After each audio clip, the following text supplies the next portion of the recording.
tel que nous venons de voir dans les images. Il y a quand même longtemps qu'on parle de nouvel abattoir. Monsieur le ministre, pourquoi ça a mis tout ce temps? Ben, ça a mis tout ce temps parce qu'il y a d'abord des problèmes de financement, des problèmes de conception. Il y a aussi le passé qui a la vie dure. Des personnes ont des intérêts au niveau de l'abattoir de Port-Boué et ne voient pas d'un bon œil que le déplacement puisse se faire ailleurs. Mais le problème essentiel, à mon avis, a été le problème de financement, le problème de la capacité financière de l'État, le problème pour trouver un partenaire crédible, un partenaire financier et un partenaire technique crédible. Tout ceci a donc pris du temps. Mais il y a l'intermède de la crise que nous avons connue qui certainement a retardé un certain nombre de prises de décision.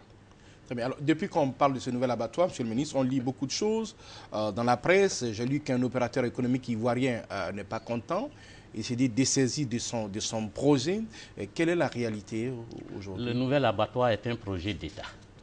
Et en tant que tel, ce projet d'État répond à des normes très précises. Vous savez que dans ce pays, il y a le Code des marchés publics, qui est une réglementation très pointilleuse, et il y a un seul dépositaire, une institution qui est dépositaire de ce code, c'est le ministère de l'économie et des finances. Or, le projet du nouvel abattoir a fait l'objet d'une convention de concession qui a vu la signature du ministre de l'économie et des finances. Dès lors, tous les processus auront été suivis conformément au Code du marché public. Donc, je ne suis pas sur ce plateau pour répondre outre mesure à un opérateur qui, certainement blessé du fait qu'il n'ait pas obtenu in fine gain de cause, est en droit de se plaindre comme il peut le faire. Mais ce que les Ivoiriens doivent savoir, c'est que le marché a été attribué conformément à la réglementation en vigueur en Côte d'Ivoire. Et cette réglementation, c'est le Code des marchés publics, dont, je rappelle, le dépositaire est le ministre de l'économie et des finances. Alors, nous allons voir la maquette de ce nouvel abattoir qui, s'il sort des terres, va être un abattoir plus digne, disons-le, de notre pays. Voici le nouvel abattoir de la ville d'Abidjan. Dans 24 mois, durée d'exécution des travaux, le cauchemar des consommateurs de viande à Abidjan, du fait des conditions d'hygiène précaires, ne sera plus qu'un lointain souvenir. De l'avis des autorités ivoiriennes et du Bénet qui a mené l'étude technique, ce joyau architectural ultramoderne du promoteur Century Group Corporation va répondre aux normes et exigences d'hygiène et de santé publique. Les points que Century Group nous présentait répondaient au cahier de charges. C'est une analyse comparative qui a permis au Bénet de pouvoir présenter ce projet au ministère technique. Et donc, ces ministères techniques, après avis du Bénet, ont opté, n'est-ce pas, pour le projet Century Group qui répondait aux normes techniques et aux normes d'indemnisation des populations ivoiriennes. Le travail que Century Group va faire sera contrôlé par le Bénet. La présence du Bénet est déjà une garantie pour rassurer les populations ivoiriennes que cet abattoir sera construit selon les normes internationales et va répondre aux exigences de l'État de Côte d'Ivoire. Le complexe abattoir sera bâti sur environ 230 hectares dans la commune d'Anyama. Une capacité d'abattage de 1800 têtes d'animaux par jour, dont 1200 bovins et 600 caprins et ovins. Le projet comporte également un vaste marché à bétail et des boucheries modernes, ainsi que des ranchs d'élevage avec une expertise américaine pointue en matière de production animale. Cette précaution va permettre d'éviter toute rupture d'approvisionnement, mais surtout favoriser l'exportation de la viande vers les pays de la sous-région. Coût global du projet, 100 milliards de francs CFA, financement privé, totalement bouclé.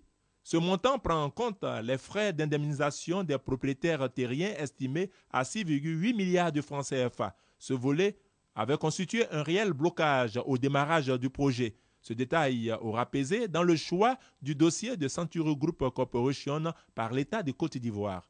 Le nouvel abattoir, c'est aussi des milliers d'emplois, dont 1500 dans un premier temps et 3000 à terme.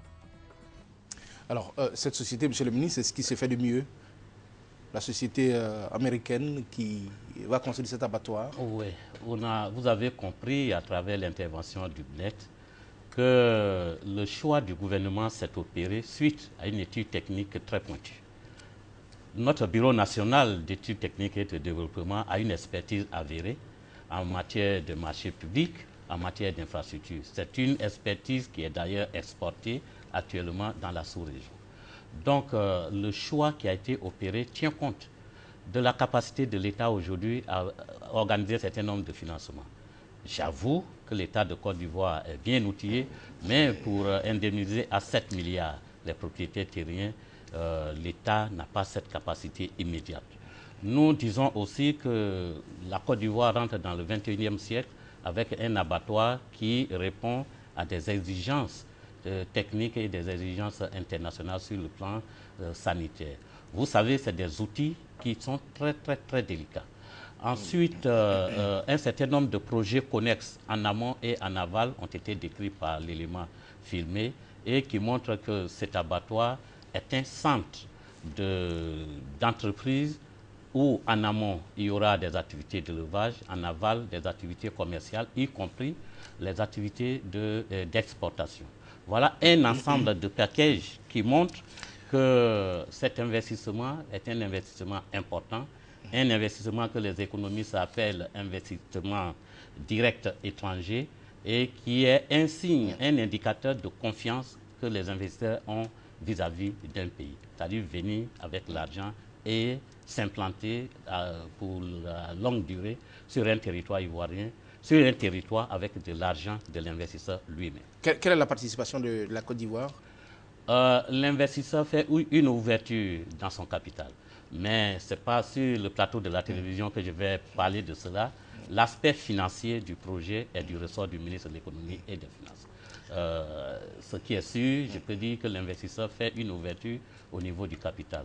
Il faut savoir aussi que la Côte d'Ivoire a adopté la décentralisation. L'État central peut déléguer, et je crois savoir que ça sera le cas, peut déléguer son entrée dans le capital au district d'Abidjan, qui, comme on le sait tous, est donc bénéficiaire du transfert d'un certain nombre de compétences de l'État vers cette collectivité. Justement, la gestion de l'abattoir de Port-Boué pose parfois problème. Hein. On le lit dans la presse, problème entre votre département, le district, la commune de Port-Boué. En ce qui concerne l'abattoir d'Anyama, il n'y a pas de conflit de compétences, tout est clarifié. D'abord, au niveau de l'abattoir de Port-Boué, il n'y a jamais eu de conflit de compétences. Si on devait prendre en compte tout ce que nous lisons, de très bonnes choses que nous lisons dans les journaux, il faut aussi reconnaître qu'il y a souvent, quelquefois, de petites choses qui ne sont pas tout à fait exactes. Mais ça, ce n'est pas l'objet de notre présence. Je veux donc dire qu'entre le district, mon département et la mairie de Port-Boué, il n'y a pas de conflit de compétences. Les textes sont très clairs en la matière. Au niveau de l'abattoir d'Anyama, il en sera encore davantage, où les responsabilités sont bien étayées entre l'opérateur économique et les structures de l'État. Nous, en tant que département technique, notre rôle sera surtout axé sur le contrôle. Lors de la construction, le BNET exercera son droit de contrôle physique. Nous organisons le contrôle technique qui est très complexe, que les techniciens appellent d'un mot barbare HACCP, qui veut dire tout simplement identification des points critiques pour une meilleure maîtrise des dangers liés à ces points. C'est très pointu. Donc tous ces éléments seront réunis, mais ce n'est pas tout. Le ministère de la Construction, qui est dépositaire des problèmes fonciers en Côte d'Ivoire, est partie prenante de ce projet. Il est même co-signataire de la Convention parce que tout ce qui est lié au titre foncier, aux droits des propriétaires fonciers, tout cela a été pris en compte. Donc, comme on le voit, c'est un projet intégré. Et l'élément filmé nous a parlé des élevages en amont. Ça, c'est ma prérogative en tant que ministre en charge de la production animale. Mais il nous a parlé aussi des activités en aval, comme les boucheries, comme le système d'exportation. Le moment venu, d'autres structures, d'autres ministères interviendront dans ce processus. Donc, en ce qui concerne les relations entre le ministère et le district, pas de problème. C'est bien clarifié, d'autant plus que nous avons été, avec le ministre de l'Intérieur, l'initiateur du décret qui certifie, qui applique la loi sur le transfert des compétences en ce qui concerne le domaine de la production animale. Nous avons écrit, proposé au président de la République ce que nous croyons être une bonne application de la loi sur le transfert des compétences. Le président de la République a bien voulu nous suivre, mon collègue de l'Intérieur et moi-même, et ce texte-là, nous sommes tenus de l'appliquer et c'est ce que nous nous évertions à faire. il est évident qu'il y a des empressements. Bon, quand il y a des empressements, c'est le rôle du gouvernement de faire calmer le jeu pour que chacun puisse jouer le rôle qui est le sien. Parce qu'il ne faut pas aussi oublier, et ça, il faut être honnête, la décentralisation est un fait qui n'est peut-être pas nouveau dans notre pays, mais qui commence à s'amplifier de façon différente que ce qu'il a été jusqu'ici.